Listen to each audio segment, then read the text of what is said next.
Hello and welcome to Around the Clock. I'm your host, Yolanda Greaves. Today is a special event. We have Michael Herbert here. Michael, welcome to Around the Clock. Thanks for having me, Yolanda. Always a pleasure to be here. It's always great having you. For those of you who don't know, Michael is our town manager here in Ashland.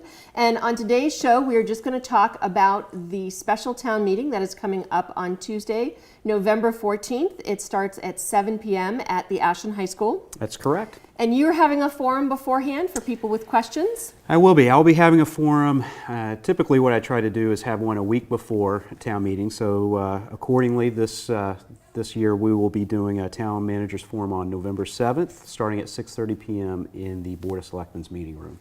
And at that point in time, we'll be able to go over the warrant articles again and hopefully answer any questions anybody might have. Right. So the goal of our show today is to take you through the warrants, let you start thinking about them, and then if you have any questions, you can show up on the 7th, or if you can't be there on the 7th, you can certainly email any questions you have either to the town manager's office or to the Board of Selectmen, and we'd love to help you get those questions answered. So let's jump right in. Start at the top. Sure. So we actually have a little bit of a lighter town meeting warrant this year than we have in previous special town meetings.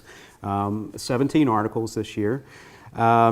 Ranging from our standard financial articles to some zoning articles to a couple of special articles that we can get a little bit more in depth about. So Article 1 actually it's a HERE report from the town manager, and I think one of the things that people are always asking us to do is give a little follow-up as to what's happened at the previous town meeting. Mm-hmm. So I'm just going to take an opportunity to update people on some of the things that passed at the last town meeting, like the Riverwalk project, okay, the dissolution of the ARA, the connection to the MWRA, and just give a status update as to where those projects are. So. Okay.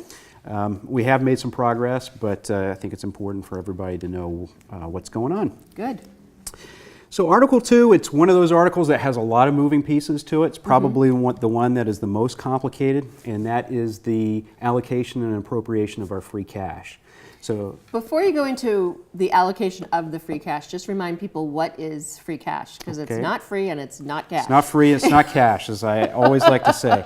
So free cash is quite simply, at the end of the year, if you have expenses that are less than what you anticipated, savings, you decided to do things more efficiently, or things didn't come in as high as you thought, you take that and combine that with additional revenue that you received that you weren't anticipating, and that becomes your free cash number. So it's basically the excess of your excess revenue and unexpended expenditures. And this is from the fiscal year that ended June 30th. June 30th, 2017, correct. Okay, good.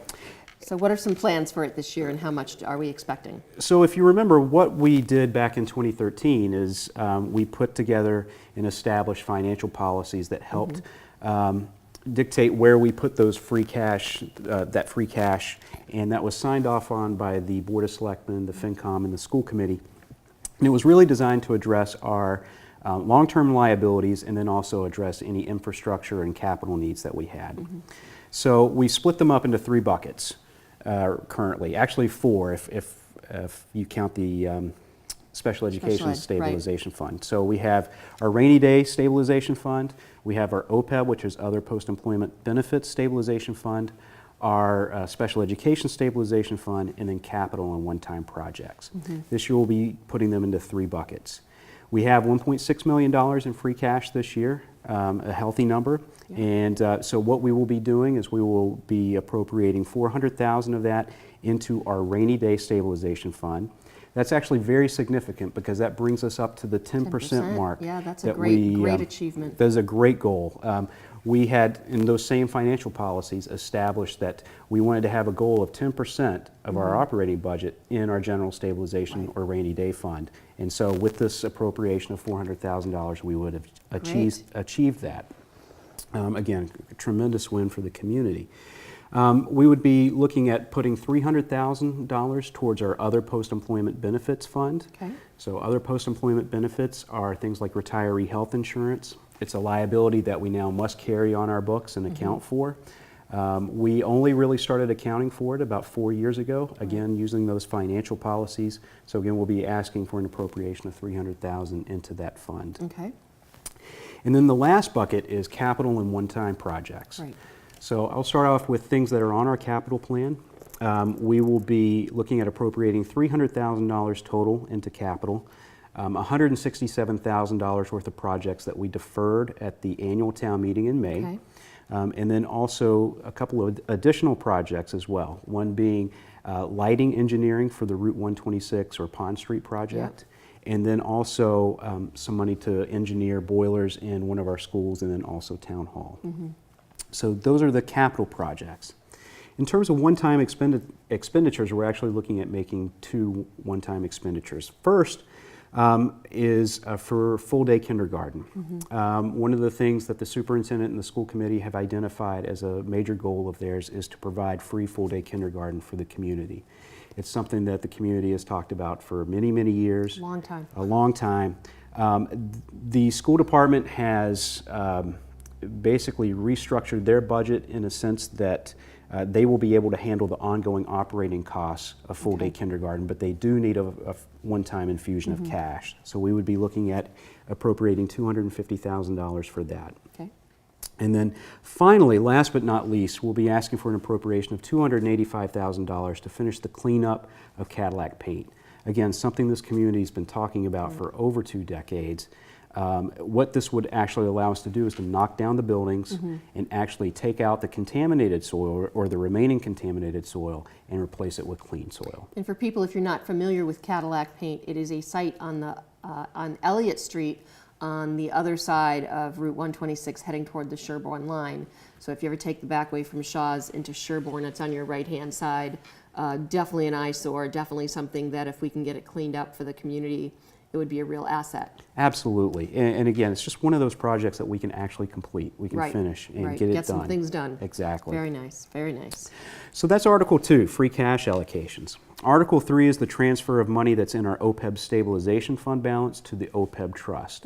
I talked a little bit about OPEB and what that is.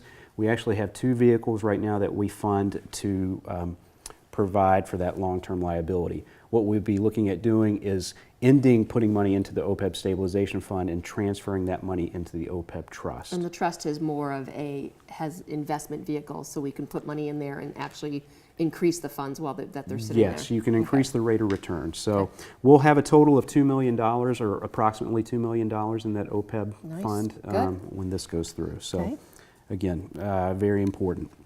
Article 4, it's a standard article, but one that's a little bit different this year. It's the property tax exemption under 41C1/2, which gives eligible seniors a tax break on their real estate taxes. Typically, we've kept that tax break at around $500 a year. This year, we're actually recommending increasing that to $625, so roughly a 25% increase. That'll be good. So a little bit of help for our eligible seniors. Yep. Article 5 is adjusting our fiscal year 2018 appropriation based on some of our newer state aid numbers. We would be looking at appropriating $170,000 towards the school department, again for full-day kindergarten for the district, and then we would be looking at appropriating $76,000 towards our town departments. Okay. And again, this is just because after we voted our budget, the state finalized their budget numbers, and our general government and numbers just came in a little bit higher than what was expected. Correct. Articles 6 and 7 are related. They're actually 2 pieces of property off of Oregon Road, which the town is looking to purchase to maintain as open space. One of the things I think the Board of Selectmen have been very, very cognizant of is the fact that once you lose land to private parties and private interests, you lose the ability to control what goes on to that land. And so we've taken an active role, especially over the last 2 years, on buying property, not just necessarily to maintain it as open space, but also to look at other municipal purposes. Last year we looked at the Girl Scout property and purchased that. That was 20 acres. This year what we're going to look at doing is purchasing almost 35 acres off of Oregon Road to be a part of the Ashland Town Forest. The pros of that is, again, it gives us the ability to control what goes there. Obviously, it would be a prime land for development.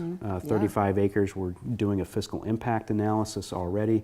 Looks like if there are 42 homes built on that parcel, which is what it could be zoned for, we could be looking at a net negative in property taxes of $50,000 a year. By purchasing it and maintaining it as open space, we get to maintain the comprehensiveness of the town forest system. Right. But it also will come at a cost, so you know, I don't want that to be lost. We're still negotiating that purchase and sale, but we will be looking at probably around the $900,000 to $950,000 range. And some of the goals for the Board of Selectmen is to identify pieces of property and offer it up to the public to make a decision as to whether or not they want to purchase it. Correct. Of course, if we can keep something as open space to tie into the town forest and help our tax burden and our burden on our schools, right, that's a positive for the community. Yeah, it almost sounds counterintuitive. By keeping things as open space and not developing, you actually realize a net tax benefit from that. Right. But based on our analysis and the tools that we can utilize now, unless things are like age-restricted homes or apartments filled with young professionals, it really is a net negative. And this is truly one where it's up to the community. You know, they need to think about this and whether or not they want to make this purchase. Absolutely. Okay. So we'll be talking a lot more about that, I'm sure, leading up to. Oh, I'm sure people will be asking questions. Yeah. So Article 8 is approve the acquisition of property, the Cadillac paint property that we talked about. One of the reasons we haven't been able to do anything with Cadillac paint is it's been encumbered by several liens from mortgage holders as well as a lien from DEP. If we take the property through Article 8, what that does is that actually wipes out the liens associated with that property, except for the DEP lien, which I'm actually negotiating with DEP for them to forgive at this point in time. Nice. So it would be no cost to the town to acquire it. Correct. And they would forgive the lien that's on there for the work that they did. Correct. Very nice. So, moving it forward. Good. Article 9, the Community Preservation Committee is recommending that the town appropriate $40,050 to the Town Forest Committee for a couple of different projects. Number one, establishing a parking lot on Oregon Road. Also doing some work within the town forest, establishing trails, rebuilding some bridges. And then also looking at building a shed and then acquiring a utility vehicle that they can use for that 500-acre parcel. Right, which depending on how the vote goes would be another 35 acres bigger. Correct, exactly. If 6 and 7 are approved, it's going to be even more. Okay, number 10?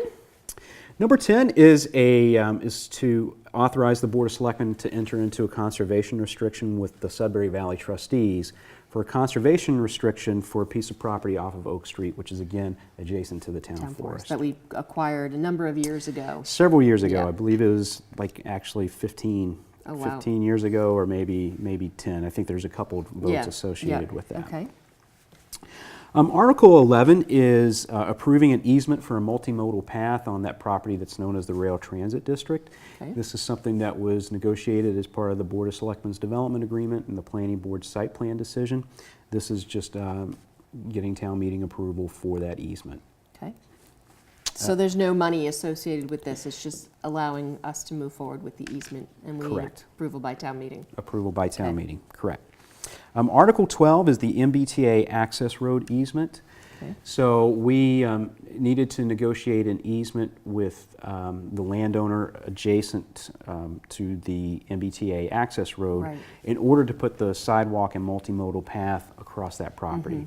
And this is, we have an MOU, a Memorandum of Understanding with the property owner that's allowing us to continue that work right now. But this is town meeting approval for the easement. Right, and again, so the MBT, I think most people know where the MBTA Access Road is, but just to be sure, if you're on 135 and you come to the Dunkin' Donuts, it's right there. Yes. And the path, the idea behind with the multimodal path is that will eventually become part of our Upper Charles rail, our trail through the town. Part of our trail system. Right.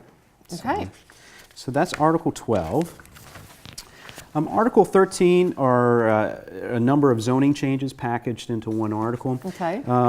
Really related to parking and some of the landscape and loading dock requirements. It's actually granting authority to the Zoning Board of Appeals to grant a special permit for those, whereas they don't have that authority right now. Now zoning changes always get a little tricky. People try to make major changes or minor changes on town meeting floor.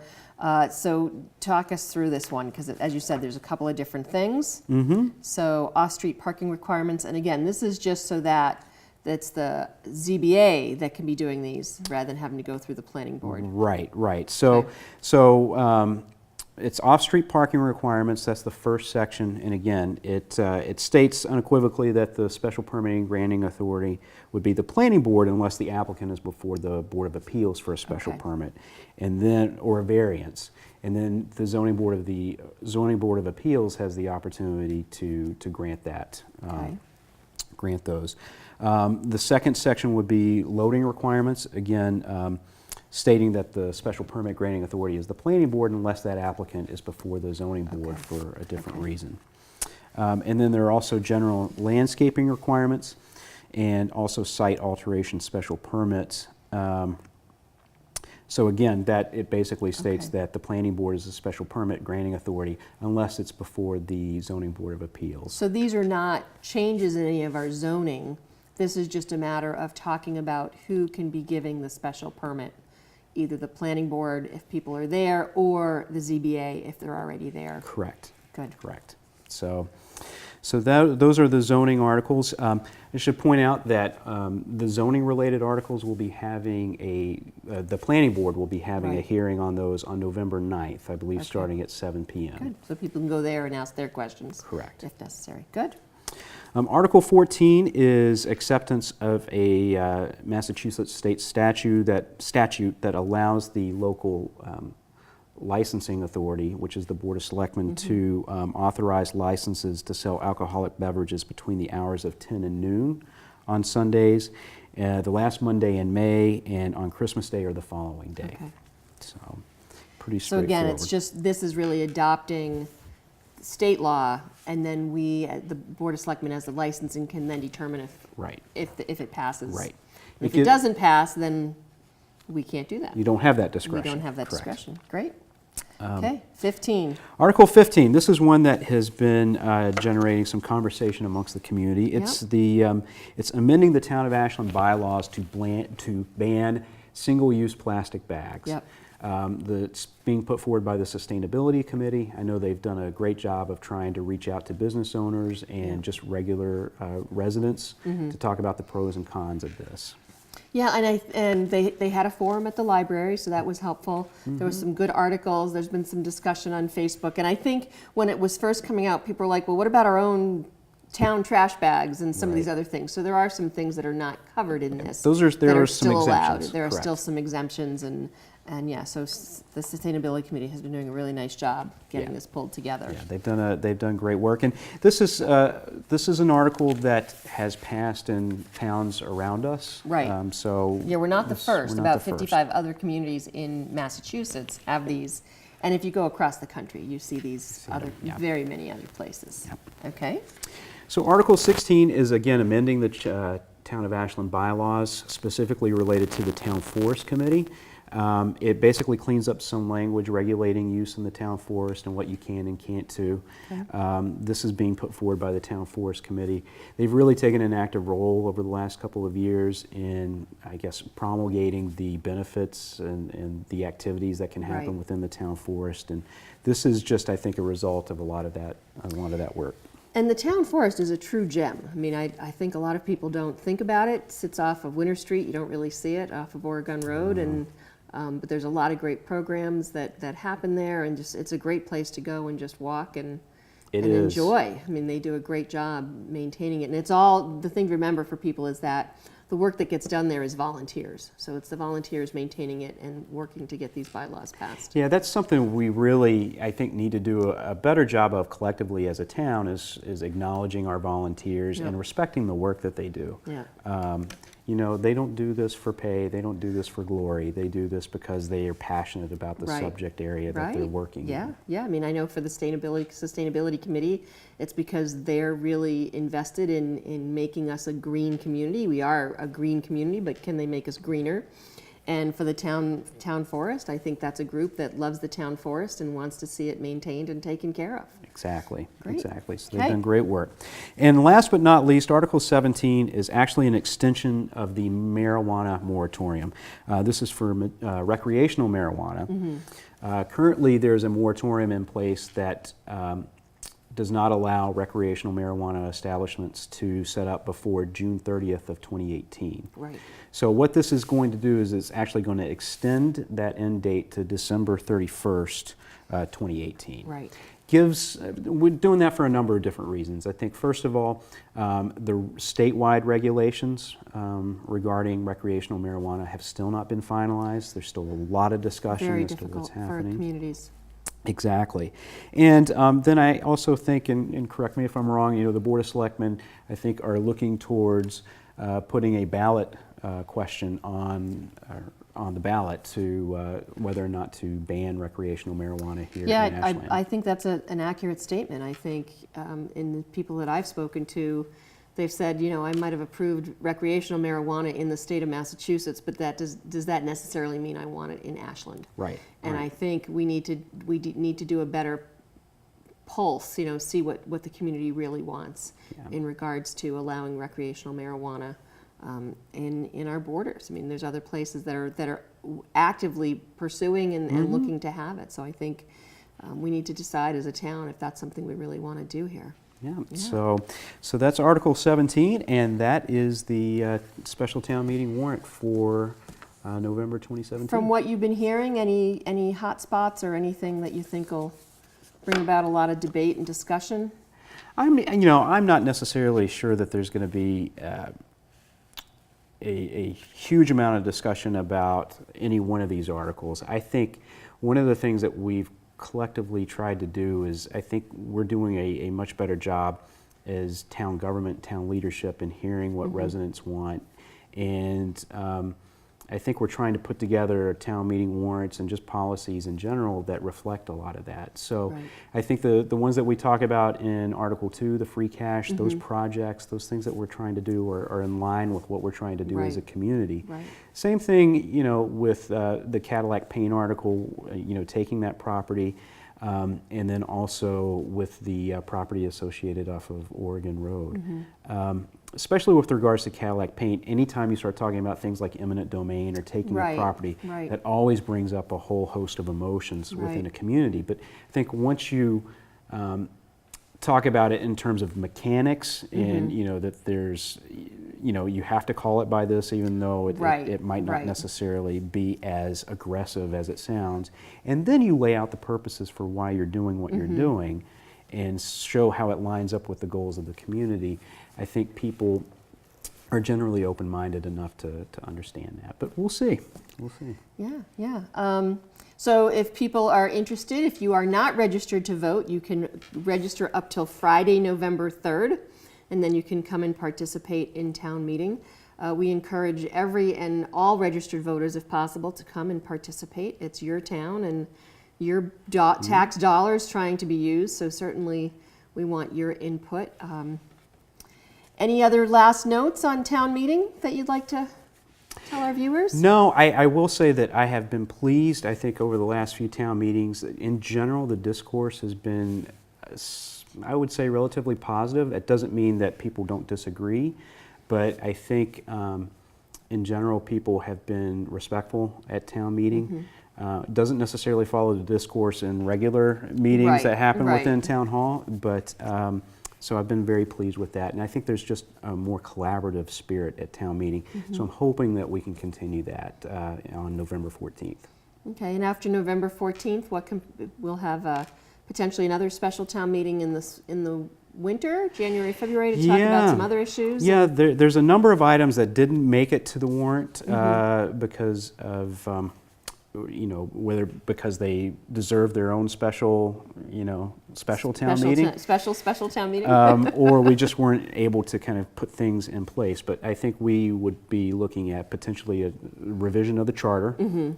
That's certainly one. And then a couple property-related articles, I think, in the future as well, namely the public safety billing. Right. And moving forward with that. That's something that this community's been talking about for 10 years, just like Plus, Cadillac paint. yeah. It's time to start moving from the discussion phase of all of this stuff to the action action phase. Yep. Good. Well, that wraps up this special edition of Around the Clock regarding the special town meeting. And again, the special town meeting will be happening on Tuesday, November 14th at 7 p.m. at the Ashland High School, as well as Michael Herbert, our town manager, will be having his town manager forum at the Board of Selectmen room at the Ashland Town Hall on Tuesday, November 7th, starting at 6:30. And of course, if you ever have any questions about anything on the town meeting warrant, you can certainly email Michael or any of the members of the Board of Selectmen. So thanks for watching this special edition of Around the Clock.